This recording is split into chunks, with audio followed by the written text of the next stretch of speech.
여러분 안녕하십니까, 권순알입니다. 중앙선관위를 좌지우지하는 사무처 1인자인 박찬진 사무총장과 2인자인 송봉섭 차장, 그리고 박 총장의 전임 사무총장이었던 김세환 전 사무총장에 이어 또 다른 최고위 간부의 자녀도 지방직 공무원으로 근무하다가 선관위 공무원으로 채용된 사례가 드러났습니다. 이번에 자녀의 특혜 채용 의혹이 불거진 사람은 신우용 현 제주도 선관위 상임위원입니다. 신우용 상임위원은 선관위에서 박찬진 사무총장과 송봉섭 사무차장, 장관급인 사무총장과 차관급인 사무차장에 이어 1급 관리관이라는 최고위직의 한 명입니다. 신우용 제주도 선관위 상임위원의 아들 신모 씨는 경기도 안성시 지방직 공무원으로 근무하다가 역시 노무현 정권 시절인 2021년 서울선관위 경력직에 채용됐습니다. 그는 노원구 선관위에서 근무하다가 현재는 휴직 중인 것으로 알려지고 있습니다. 신우용 상임위원은 2020년 서울시 선관위 상임위원으로 근무하다가 2021년 인터넷 선거보도심의위원회 상임위원으로 옮겼는데 아들 신모 씨는 그의 서울시 선관위의 경력직 공모에 지원해서 채용된 것으로 알려지고 있습니다. 즉 아버지가 직전까지 최고위직인 상임위원으로 근무한 서울지역 선관위에 채용된 셈입니다. 이와 관련해 선관위 측은 당시는 2022년 대선과 지방선거를 앞둔 시점이라 서울시 선관위가 경력직을 여러 명 공채했다. 공채 과정은 법과 규정을 지켜 투명 공정하게 이루어졌다. 이렇게 주장했습니다. 여러분, 지금 선관위 최고위직 자녀들이 거의 똑같은 방식, 그러니까 먼저 상대적으로 국가직 공무원에 비해서 합격하기가 쉬운 지방직 공무원으로 들어갔다가 약간의 시간이 지난 뒤 자기 아버지들이 아주 고위직으로 있는 선관위의 경력직으로 옮겨오는 거의 지금 똑같은 코스를 밟아서 채용됐습니다. 현재 이미 확인된 것만 해도 전현직 사무총장, 현직 사무차장, 현직 1급 이렇게 그야말로 선관위의 최고위직들입니다. 이쯤 되면 지금 선관위는 복마전이라고 하지 않을 수가 없습니다. 또 과거 마피아를 빗대서 재무부 출신들을 흔히 모피아라고 했는데 이 정도면 그야말로 선관위 마피아, 다시 말해서 선피아라는 비판을 명키 어려울 것입니다. 그리고 이 채용 특혜 의혹이 불거질 때마다 선관위가 지금 하고 있는 소리도 똑같습니다. 법과 규정을 지켜서 투명 공정하게 이루어졌다. 지금 장난합니까? 선관위 지금 당신들, 국민들을 지금 바보로 알고 있어요. 당신들 그따위 주장을 지금 믿을 국민이 어디 있어요? 사람들이 말이야 무슨 헌법기관이니 독립기관이니 거창한 방패를 앞에 내놓고 뒤에서 지들끼리 지금 짜고 온갖 짓을 다 해온 거 아니에요 지금. 저런 자들이 지금 대한민국 공무원이라고 말입니다. 더구나 사무총장, 사무차장 1급, 장관급, 차관급 그리고 1급 지금 문제가 되고 있는 4명 중에 행정고시 출신 있어요 없어요? 내가 알기로는 4명 다 행정고시 출신 아닐 가능성이 높아 보이는데, 그렇다면 다른 공무원들에 비해서 선관위에 들어와서 지금 당신들은 말도 안 되는 파격적인 상진을 한 거 아니에요.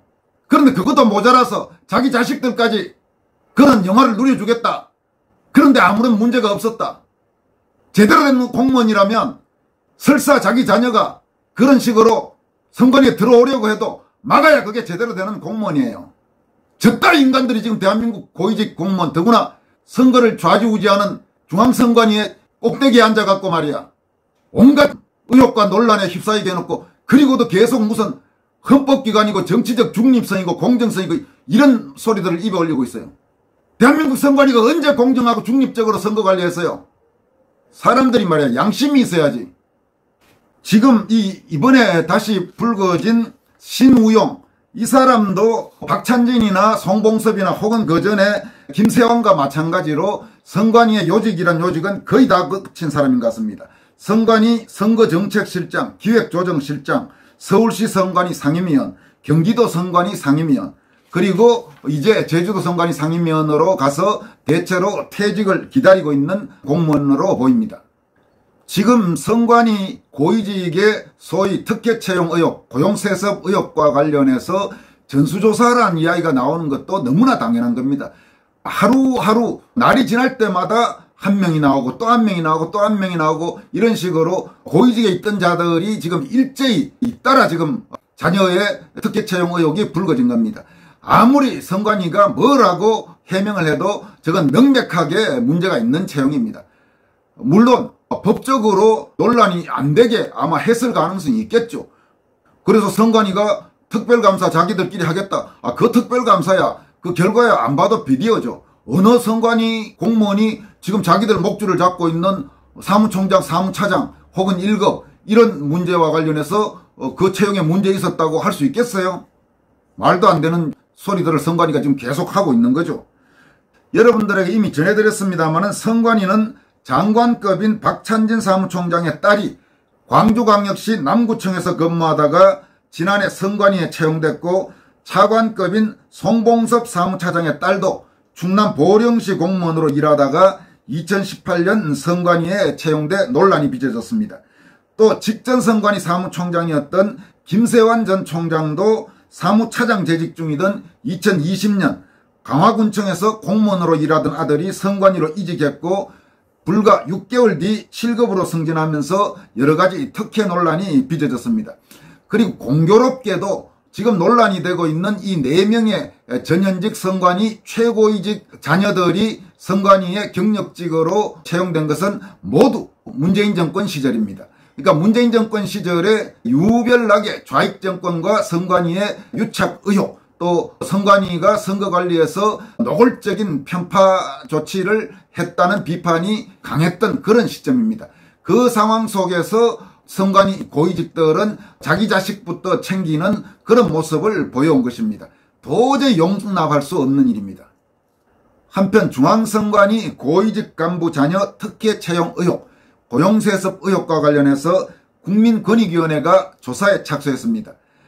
얼마 전 여러분들에게 보도해드렸습니다마는 국민의힘 광역의원과 지방의원 중에서 만 45세 미만의 상대적으로 젊은 지방의원들이 참여하고 있는 전국청년지방의원협의회가 지난 12일 중앙선관위의 고용세습 의혹을 강도 높게 질타하면서 권익위에다가 의혹에 대한 신고를 했습니다. 이 신고를 받은 국민권익위에서 움직이기 시작한 걸로 보입니다. 국민권익위 채용비리통합센터는 최근 박찬진 선관위 사무총장과 송봉섭 선관위 사무차장 자녀 경력직 채용 의혹과 관련한 신고를 받고 조사를 시작한 것으로 알려지고 있습니다. 특히 공무원 행동강령 위반 부분과 이해충돌 방지법 위반 부분을 집중적으로 조사할 예정이라고 합니다.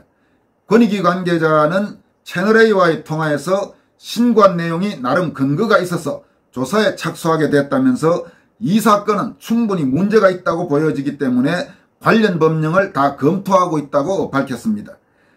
박찬진 사무총장과 송봉섭 사무차장, 그리고 이번에 새로 문제가 불거진 신우용 상임위원 아들의 채용은 모두 아빠 찬스 의혹을 받고 있습니다.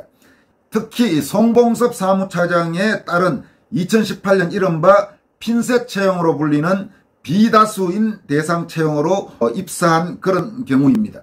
이만희 국민의힘 의원실에 따르면 최근 9년간 선관위의 비다수인 채용 인원은 7명 뿐인데 선관위 전체 정원 2,977명 중 0.23%에 불과하다고 합니다. 따라서 여기서 채용 의혹이 더 크게 불거지고 있다, 이런 지적이 나오고 있습니다. 박찬진 사무총장, 송봉섭 사무차장, 또 신우용 상임위원, 이런 채용 의혹이 잇따라 드러나면서 선관위의 내부 감찰로는 도저히 안 된다, 외부에서 감사 또는 수사가 있어야 된다는 의견이 계속 제기되고 있습니다. 이와 관련해 오상종 단장이 이끄는 자유대한호국단은 최근 서울중앙지검에 박찬진 사무총장과 송봉섭 사무차장의 소위 특혜 채용 의혹, 고용세습 의혹과 관련해 수사 의뢰를 하기도 했습니다. 과연 검찰이 움직일지 그 부분도 지켜볼 필요가 있습니다. 오늘 마지막으로 전해드릴 내용은 천주교 신자들을 때로 절망으로 이끌고 있는 정의구현사재단, 그야말로 심각한 문제를 안고 있는 천주교 정의구현사재단 소속 신부가 또 물의를 일으켰습니다. 천주교 정의구현사재단 소속 지성용 신부가 더불어민주당을 탈당한 김남국 의원의 거액 코인거래 의혹을 두둔했습니다. 그러면서 오히려 공직자 재산 등록 대상에 가상자산을 포함하는 내용의 법안을 발의한 김한규 민주당 의원을 향해서는 친문 완장찬 엑스맨이라고 의혹을 제기했습니다. 지성용 신부는 최근 자신의 페이스북에 김남국은 법을 어긴 것이 아니다라며 그저 제 돈으로 투자한 것이고 평소 검약한 사람으로 알려져 있다고 주장했습니다. 신부라고 하는 지성용 신부는 신부라는 이름을 붙일 자격이 있는지도 의문입니다.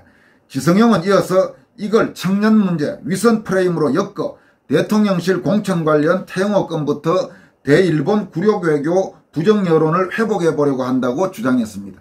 쓴 글 한마디 한마디가 완전 좌익 냄새가 물씬 풍기는 이상한 신부, 그야말로 한국에서 왜 저런 종교인이 있어서 선량한 다른 종교인들을 욕보이게 할까라는 생각이 들게 만드는 그런 유형의 신부로 보입니다. 그는 또 그리고 때마침 김현장 출신 훤칠한 김한규가 가상자산 신고 법안을 발의한다며 이상하다고 했습니다. 그는 누군가 분열을 위해 틈을 보고 이간질하는 것인지 아니면 김한규가 청와대 친문 완장차고 숨어있는 엑스맨이었던 것인지 의심스럽다 이렇게 주장했습니다. 민주당의 김한규 의원은 사법시험에 합격해 김현장 법률사무소에서 변호사로 활동했고 문재인 정권에서는 청와대 정무비서관 등을 지냈습니다. 지성용은 그러면서 누구든지 욕망이 없는 자 김남국에게 돌을 던져라며 진보는 돈 벌면 안 되는가라고 주장했습니다. 그러면서 김남국은 힘내라, 민주당 개혁을 위해 끝까지 싸우라며 죽기를 각오하고 싸워야 살아날 것이라고 주장했습니다. 지성용은 아마 김남국이 아무런 문제 없이 돈을 번 걸로 그렇게 지금 생각을 하고 있는 모양입니다. 참 저런 자가 천주교 신부라니, 저런 자가 만약에 주임 신부를 맡고 있는 성당이 있으면 그 성당에 천주교 신자가 매주 주일 나가고 싶겠습니까? 많은 신자들에게 자신이 알든 모르든 여러 가지 형태의 피해를 입히고 있는 게 바로 저 지성용 같은 정의구현사재단의 상당수 신부들입니다. 여기까지 하겠습니다. 고맙습니다.